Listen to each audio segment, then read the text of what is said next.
my name is Victoria Thorpe from the Inter-American University of Puerto Rico School of Aeronautics, and I'm part of the team looking after the Managing Training Content project.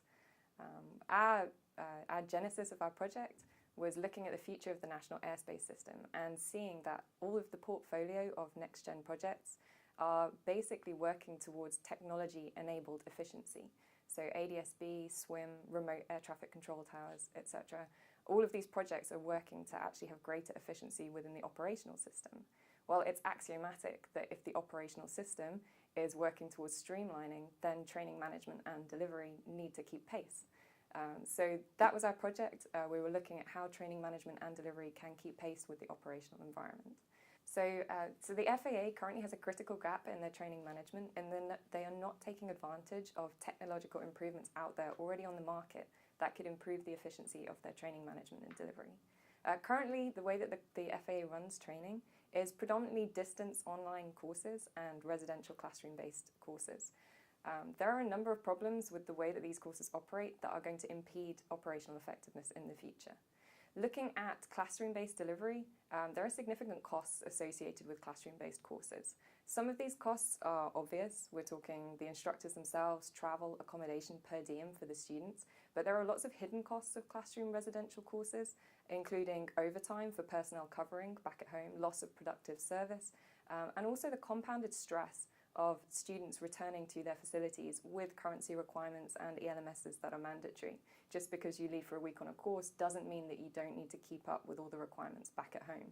So for this reason, classroom-based courses do have significant costs associated with them. Distance learning, therefore, has been brought in to mitigate some of those costs, the idea being that you can stay back at your facility and complete your training.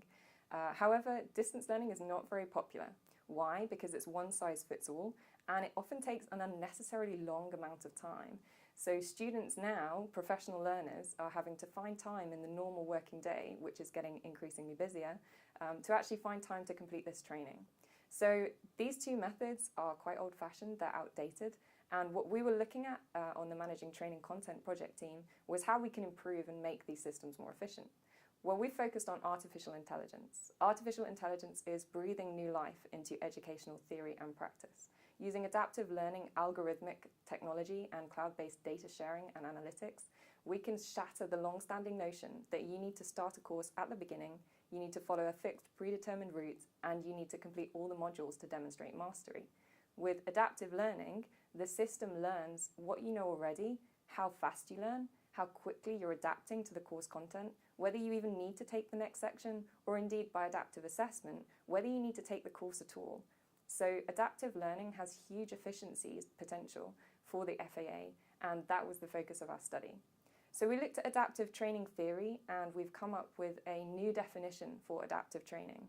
Why did we do that? Well, when you start looking at adaptive theory, it is so new that there are hundreds of definitions of what they are.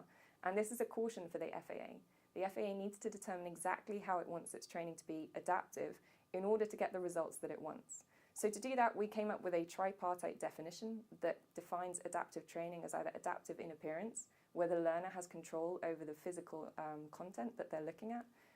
The second part is adaptive sequencing, where actually you may all start the course at the same point, but depending on how accurate your response is to questions and how fast you answer questions, you might be accelerated ahead of other students. And students that are struggling might actually be redirected to further content or further testing to demonstrate understanding before progressing. And finally, adaptive assessment. This one has huge potential for the FAA. With adaptive assessment, before an individual even sets foot on a course, a residential course, you can adaptively assess how much knowledge they already have. And actually, they may not need to take that course in the first place. So this is a step change from current practice. With current practice, pre- and post-testing is done to measure the effectiveness of courses, but it doesn't necessarily guarantee efficiency, because if you get a good mark on the pre-test, you still have to do the course under the current system. With adaptive assessment, you can demonstrate that you already have the knowledge required and therefore don't need to spend the time undertaking the training on the course. So from our research so far, we believe that there is a lot of potential for adaptive learning and artificial intelligence within the training environment for the FAA. We think it could generate huge cost savings in terms of travel, accommodation and per diem of students actually having to attend courses that don't need to be there. We also believe that it will generate a greater desire within the workforce to engage with lifelong learning, because training is no longer going to be time wasting. It's not going to be boring. You're not going to have to spend longer than you need completing training. Actually, you can skip through as fast as you can to demonstrate mastery of that subject. And that's going to have huge benefits for the FAA in a future operating environment that is more dynamic and more challenging.